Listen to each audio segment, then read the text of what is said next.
और अब बात अडानी पर आर पार की। जी हां, राहुल गांधी के लंदन वाले बयान पर संसद में तूफान खड़ा करने वाली बीजेपी को आज विपक्षी दलों ने चौंका दिया। संसद में सत्ता पक्ष की रणनीति को मात देते हुए विपक्षी दलों का कारवां सड़कों पर उतर गया। अडानी मामले की जांच की मांग को लेकर ईडी दफ्तर के लिए निकल पड़ा। हालांकि दिल्ली पुलिस की नाकेबंदी ने विपक्ष को ईडी दफ्तर से पहले ही रोक लिया, लेकिन 16 पार्टियों ने ईडी डायरेक्टर के नाम साझा चिट्ठी लिख दी। अडानी मामले में तुरंत एक्शन की मांग कर डाली।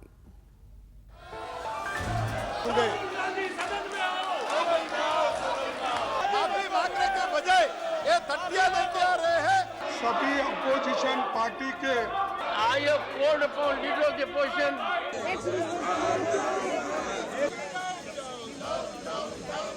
जानते हैं कि अगर जेपीसी का मांग मान ले तो बीजेपी पार्टी के सारे हजिया आम लोगों के सामने उड़ जाएगी। जो लोग सच बोलते हैं उनको जेल में डाला जाता है। सीबीआई, ईडी और आईटी के छापे विपक्ष को डराने धमकाने के लिए डाल रहे हैं। मोदी जी इंडिया के प्रधानमंत्री हैं या अडानी के? मुद्दतों बाद विपक्ष की ललकार, अडानी मामले पर जेपीसी जांच की दरकार, सीबीआई ईडी पर इल्जामों की भरमार, संसद से सड़क तक बैकफुट पर नजर आई सरकार, लोकसभा में राहुल का लंदन नामा, राज्यसभा में भी भारी हंगामा, संसद से सड़क तक हाई वोल्टेज ड्रामा।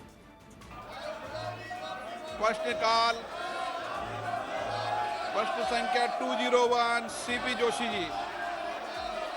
लंदन में राहुल गांधी के बयान को लेकर लगातार तीसरे दिन भी संसद में सत्ता पक्ष ने खूब शोर मचाया। कभी भी तख्तियां, नारेबाजी सदन में अलाउ नहीं है।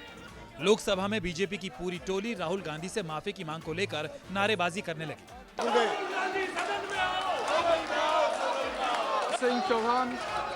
लेकिन विपक्षी टोली ने भी रणनीति बदली। स्पीकर की अपील को नजरअंदाज करते हुए वेल में आ गए। सीबीआई, ईडी के दुरुपयोग के इल्जामों के साथ तख्तियां लहराने लगी, हुकूमत को आईना दिखाने लगे। बाकी देशों में जाके ऐसे बात करना और एक भारत एक सॉवरेन कंट्री है, बाकी देशों को इंटरवीन करने के बुलाना भारत का घोर अपमान है सर। तो इस घोर अपमान करते हुए माफी मांगने के बजाय ये तकिया लेके आ रहे हैं। ये तकिया लेके आने वाले के लिए एक्शन होना चाहिए। राज्यसभा की सूरत लोकसभा से बेहतर रही, लेकिन राहुल गांधी से माफी मांगने की नारेबाजी यहां भी देर तक गूंजी। विपक्षी सांसदों ने भी सत्ता पक्ष की एक नहीं सुनी। खड़गे ने अपने नेता के बचाव में मोर्चा संभाला, पीएम मोदी के पुराने भाषणों का पुलिंदा खोला। मजबून ये कि लंदन में राहुल ने कुछ भी गलत नहीं बोला। फ्रीडम ऑफ स्पीच को कमजोर किया जा रहा है, सब टीवी चैनल्स को दबाया जा रहा है और जो लोग सच बोलते हैं उनको जेल में डाला जाता है। तो ये डेमोक्रेसी को खत्म करने की प्रक्रिया नहीं है तो और क्या है। तो इसीलिए माफी का सवाल नहीं, और हम पूछेंगे उनको, आपने इतने कंट्रीज में जाके बात की, वो भी यहाँ के लोगों के कल्चर को और इंसानियत को अपमान किया, और उन्होंने तो सिर्फ डेमोक्रेसी पे बात। बजट सत्र के दूसरे चरण में विपक्ष संसद में सत्ता पक्ष के सियासी जाल में उलझ कर रह गया था। सोमवार से मंगलवार तक दोनों सदनों में बीजेपी के सांसद और केंद्रीय मंत्रियों की टोली राहुल गांधी के बयान पर आसमान उठाती रही। विपक्षी टोली ना तो महंगाई पर बात कर सकी, ना अडानी की कहानी कह सकी। ईडी और सीबीआई के दुरुपयोग पर भी नोटिस के बावजूद चर्चा नहीं हो सकी। तो इस घोर अपमान करते हुए माफी मांगने के बजाय ये तकिया लेके आ रहे हैं। ये तकिया लेके आने वाले के लिए एक्शन होना चाहिए, ये हमारा डिमांड है सर। लेकिन बुधवार का दिन बदला बदला दिखा। 16 विपक्षी दलों ने संसद छोड़ ईडी दफ्तर का रुख कर लिया।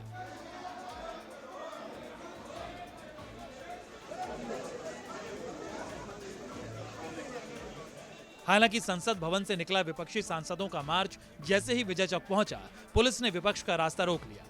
सांसदों का जत्था ईडी दफ्तर पहुंच ही ना सका।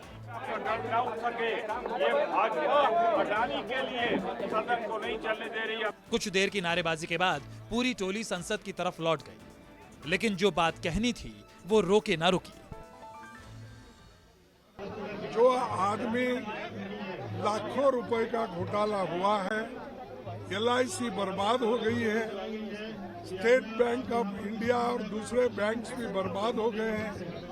जो लोग अपने पैसे बैंक में रखते विश्वास के साथ और सरकार के भरोसे, वो पैसा सारे एक व्यक्ति को देकर उसको सरकार की संपत्ति खरीदने के लिए ये प्रोत्साहन सरकार कर रही है। देश में जब से भाजपाई सत्ता में आए हैं लोकतंत्र नहीं बचा है।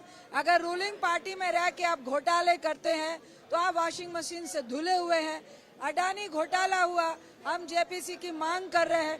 दूसरी तरफ सिर्फ डराने धमकाने के लिए आप सीबीआई, ईडी और आईटी के छापे विपक्ष को डराने धमकाने के लिए डाल रहे हैं।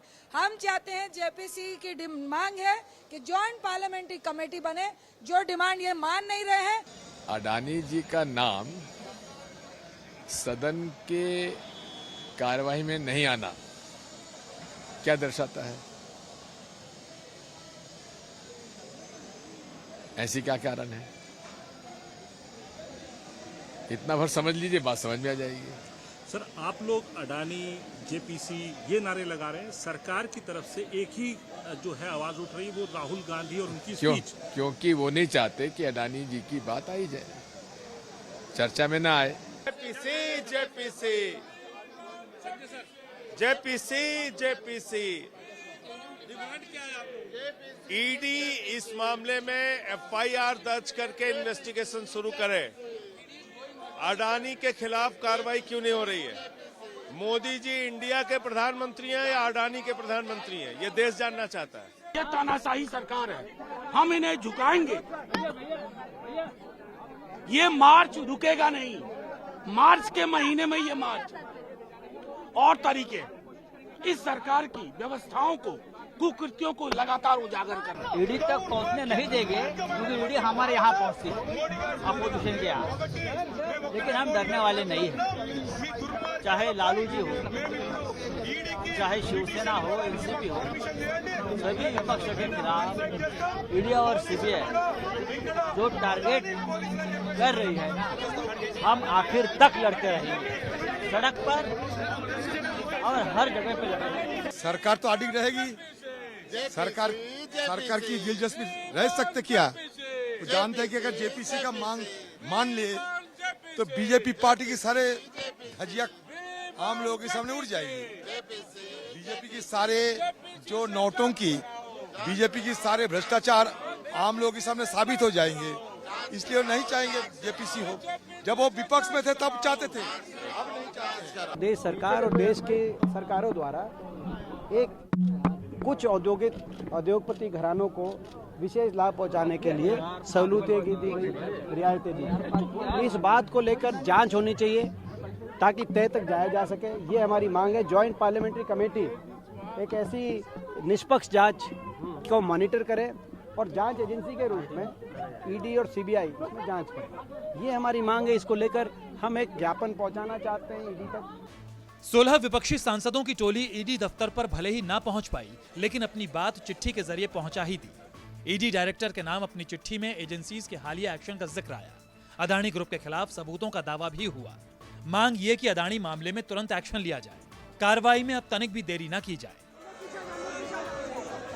संजीव त्रिवेदी, कुमार गौरव और ऋषिकेश के साथ रमन कुमार, दिल्ली, न्यूज़ 24। नमस्कार, मैं हूं मानक गुप्ता। अगर आपको हमारा ये वीडियो पसंद आया हो तो इसे लाइक और शेयर जरूर करें और हां, हमें सब्सक्राइब और फॉलो करना ना भूलें ताकि आप देश और दुनिया की कोई खबर मिस ना करें। तो जुड़े रहिए हमारे साथ और देखते रहिए न्यूज़ 24।